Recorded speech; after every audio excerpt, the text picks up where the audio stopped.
Bonjour, je m'appelle Isabelle, je suis un papillon. Vous me connaissez. Je vous suis depuis le début de toutes ces rencontres, posé sur des affiches, sur une feuille d'une tige volubile, en spirale, multipliant les fleurs et donc les fruits, et par voie naturelle, les graines. Mais au fait, m'avez-vous vu durant toutes ces journées, particulièrement aujourd'hui? Je suis partout, je suis nomade, je suis là où la nature sucre du nectar la biodiversité, là où les fleurs offrent leur corolle aux envies de jardiner, là où le pollen féconde les graines vie, graines d'envie pour une association de plaisir. Alors, m'avez-vous vu? Dites-moi. Oui? Oui. Super. Mais seulement, est-ce que vous m'avez senti? Ah, c'est moins sûr. J'ai entendu oui, c'est moins sûr. Je vous invite à fermer les yeux. Allez, fermez les yeux. Fermez les yeux. Ne vous endormissez pas, surtout. Ne vous endormez pas. Vous avez tous fermé les yeux? Alors maintenant, vous allez imaginer qu'un battement d'aile léger, aérien, volatile, vienne effleurer vos joues, caresser vos cheveux, si vous n'avez pas trop perdu à force de soucis. Vous me sentez là? Vous me percevez? Allez, suivez-moi.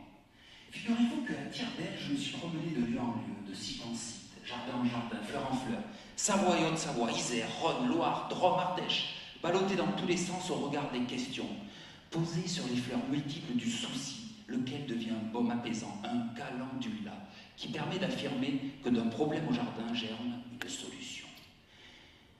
Et pour cela, il faut être créatif. Et pourtant, lorsqu'on entend que pour faire épanouir un jardin partagé, il faut partager des freins pour mieux les ronger et rendre souple la pelle et la pioche, de type confronter les peurs, celles que le domaine public ne se privatise pas envie de se coltiner des oppositions, des pétitions. On entend ensuite que pour certains, le plus scandaleux est de faire pousser les tomates. Alors là, c'est fort. Ceux qui pensent de ça doivent détester les pizzas.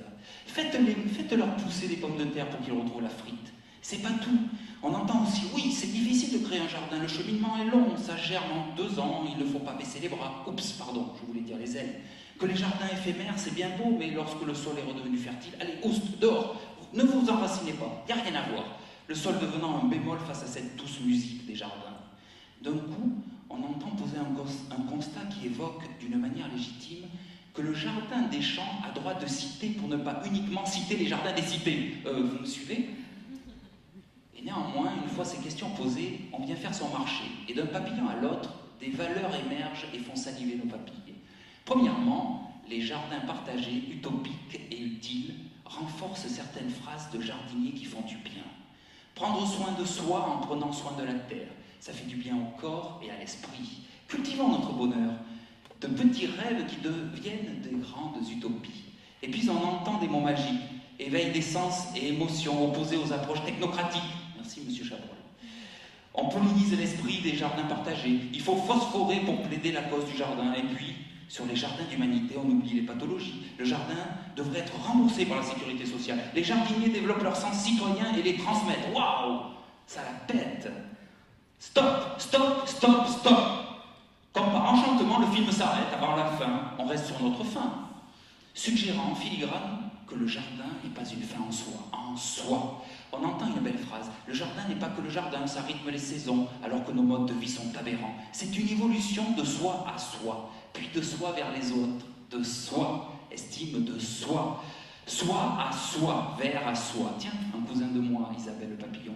Vers à soi tisse une soie poétique, une poésie soyeuse, joyeuse, entre là du plaisir. Ah, le mot plaisir. Combien de fois l'avons-nous entendu? Vous remarquerez que le jardin, avec ses « on adore » ou « on en est méfiant », eh bien, c'est comme pour nous les papillons. En effet, lorsque nous sommes papillons, tout le monde nous adore, nous prend comme emblème de la biodiversité, aimable, joli, gracieux, nécessaire, tel que la libellule pour le concours capital française de la biodiversité.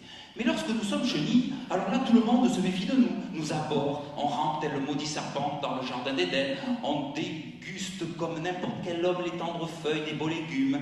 Belle parabole pour dire que le papillon, le jardin, même combat. Débarrassons-nous des a priori en nous concertant, mobilisons-nous pour nous responsabiliser, sortons nos arborées pour y faire les carottes. Amorçons donc la mutation, la transition, la transformation. Passons par le stade de la chrysalide et avouons que rien n'est moins féroce que ces féroces qui déclament les mots de l'éducation populaire. Et des féroces, passons à l'effet papillon, petites actions, grandes conséquences, petit jardin, grande forêt, petit astère pour la brillance d'une étoile. Tout devient possible. Besoin de plaidoyer pour profiter du plus bel avocat au jardin, le goût, les saveurs, l'alimentation, le soin, la détente, le plaisir au jardin. Première préoccupation de ces êtres humains qui, pour se réhumaniser, faire du bien vivre ensemble, réinventent la nature à laquelle on doit s'allier pour ne pas s'aliéner. Et puis d'un seul coup, on parle coût modique. Moins de 5 000, plus 50 000, moins de 10 000, plus 100 000. Et avec tellement d'avantages en nature, vous voyez bien que la nature a des avantages. On cotise pour cotiriser les plaies d'argent, on tisse des maillages de réseau, on s'appuie sur un passe-jardin, il y a même un réseau qui s'appelle Pétale, puis le réseau de végétaux. On se lance un défi pour la visibilité, le foncier, le financier, l'écologie. Tiens, on se rend compte que les jardiniers sont encore éloignés des problématiques écologiques. École logique d'une pensée qui nous a désincarné de la nature. Allons nous faire voir ailleurs que chez les Grecs, redevenons animistes, redevenons libres, apprendre tout ce qu'il y a à apprendre et redistribuer ensuite sans hiérarchie. Le jardin est un ferment libertaire. Élisée Reclus, grand géographe et anarchiste, ne disait-il pas face aux hygiénistes du XIXe siècle: l'homme est la nature qui prend conscience d'elle-même. Même au XIXe siècle, pensons qu'à Saint-Étienne, pas loin d'ici, l'abbé Volpette, devant ça de 2 ans, l'abbé Lemire, soi-disant pourvoyeur des jardins ouvriers. Et puis au XVIe siècle, Olivier de Serres, premier agronome français, ardéchois, fit du jardin le lieu de tous les gouvernements. La région Rhône-Alpes est riche d'initiatives, lesquelles sont associées à un passé historique.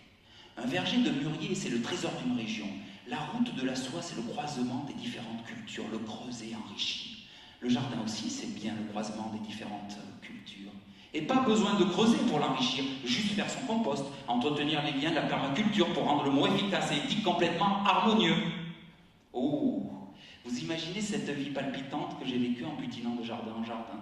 J'ai même rencontré des initiatives sauvages qui posent quelques soucis avec le bailleur social. Et pourtant, OPAC 38 n'a rien d'opaque dans les intentions, bien au contraire.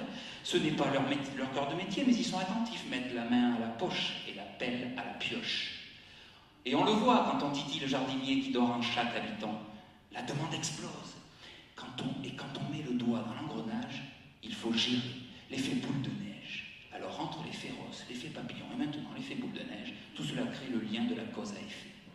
On passe alors un tablier vert. On évite de perdre son âme et de se faire instrumentaliser. On y va piano, piano, on jette une bouteille à la mer pour favoriser le flux et le reflux des idées. Les idées qui deviennent des projets, lesquels ouvrent des espaces jardinés pour engager la transformation sociale. Et puis, 360 jardins, 130 hectares, 5600 parcelles, 110 tonnes de fruits et de légumes, ça force le respect. Et sur la balance, ça pèse dans la politique régionale. On jardine partout, suspendu sur la gare Perrache, un bac en pied d'immeuble dans le hall du conseil régional. C'est le bordel pour se garer. Dans les espaces résiduels, transition, transformation, transmutation, le plomb à l'or, l'herbe, la paille au compost, la graine à la canopée, la limace au hérisson, le jardin partagé et l'alchimie entre le mus et l'humanité. Tout s'y mélange, sérénité, célérité, identité, diversité, altérité, efficacité, vivacité, ténacité, ségacité, acécité. Soyons dans l'action et dans la revendication. Plaidoyons, voyons, acte politique. Après tout, si ça pèse le jardin, faisons en sorte qu'il devienne la balance pour trouver un équilibre entre animation et pérennisation. Le droit pour tous à avoir accès au jardin, comme on a accès à l'eau. Le jardin soigne, permet l'estime de soi, il est nourricier. Un sirop de sureau, une bulle de convivialité. Trinquons à la santé pour tous. Faisons en sorte que le jardinier prenne soin de la vie du sol. Soin, soin, soin. Jardin des simples pour simplement cultiver le bien-être.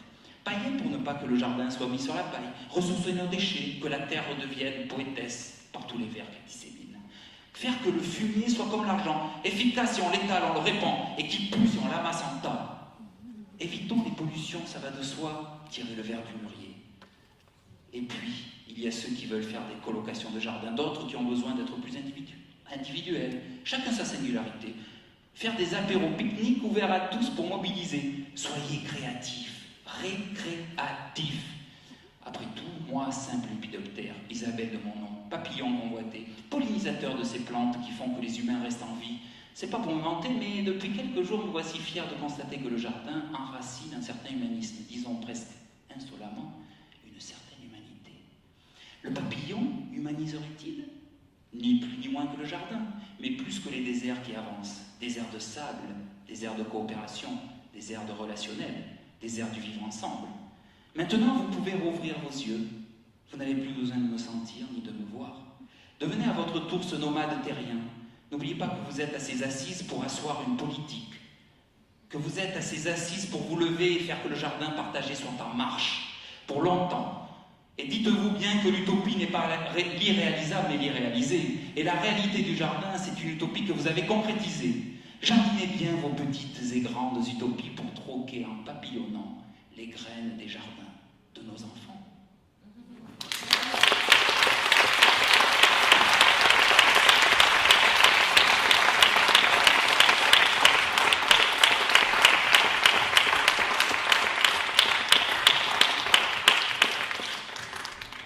Merci Franck.